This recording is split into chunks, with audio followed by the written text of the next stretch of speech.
Hey guys, welcome back to Rules of the Rock podcast. Today, we'll be talking about a type of music as you see on screen right here,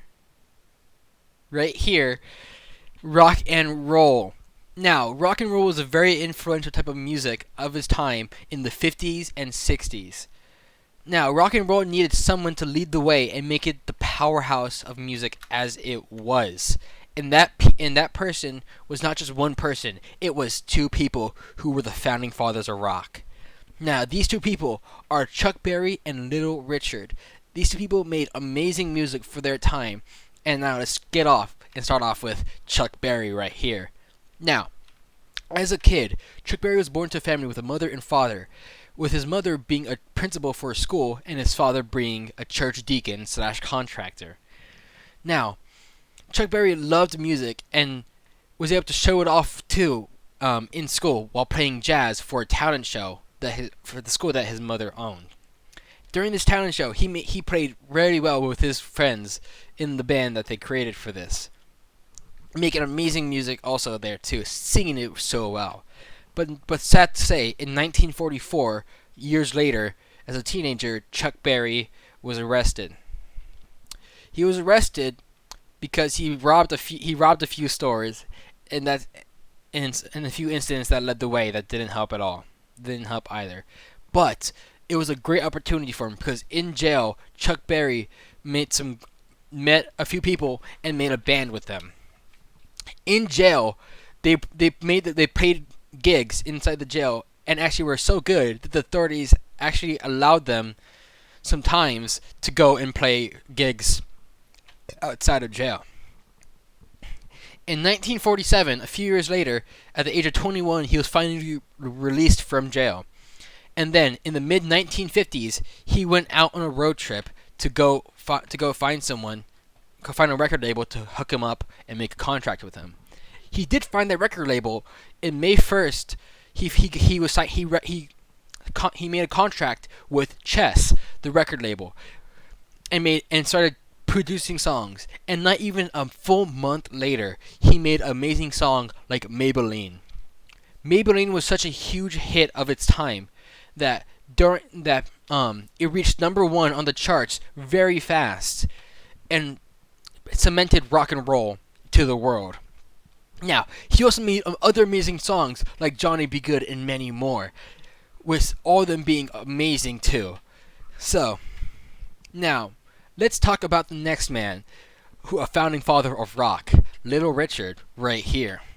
Now, Little Richard, at a young age, was born into a family who was very religious and loved to go to church. With that, his family would go to church a lot, and he would go with them, of course. And he would love the music that was being played, and loved music in general. So later, in a few years later, as a kid, he joined and was able to be a person to sing for the church. And because of his loud voice and how amazing and how good it was too, he was able to. Sorry, one second. He was able to stand out very fast. And a few years later, at the age of 14, while still playing for the church, he was singing a song by Sister Rosetta Tharpe, a very influential singer of the time.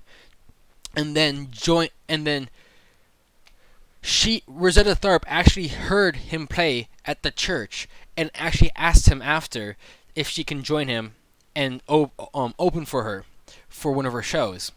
And of course, he accepted that offer. And as you can see right here, he is so good that Sister Rosetta Tharpe actually invited him and to join and actually paid him to join with her. So he's now in the music business and was getting pretty good, if I do say so myself. And he also learned how to play piano better during this time also. But a very influential point in his life, in 10 years later, at the age of 24, in 1956, he made his first rock and roll song, and that was Tutti Frutti. Now, Tutti Frutti was a great song, also reaching the top charts pretty well too.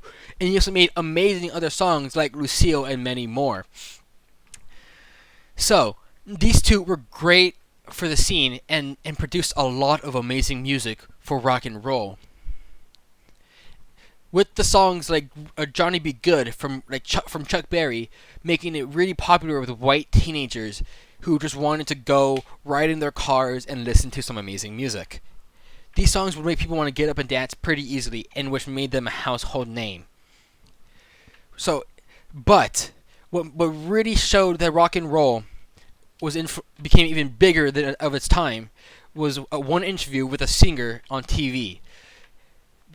This was on September of 1956, and it was an interview with Elvis Presley, the man, the myth, the legend, of course.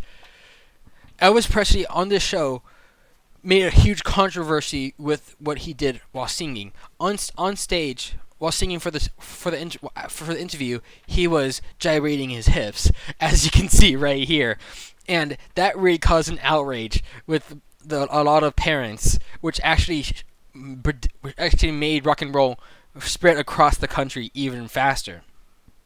Because of this made rock and roll a bigger hit than what it was beforehand, which helped skyrocket interest with teenagers. And more specifically, rebellious teenagers who wanted to separate from their parents and live freely. So they loved rock and roll, but parents hated the music even more because of how it was.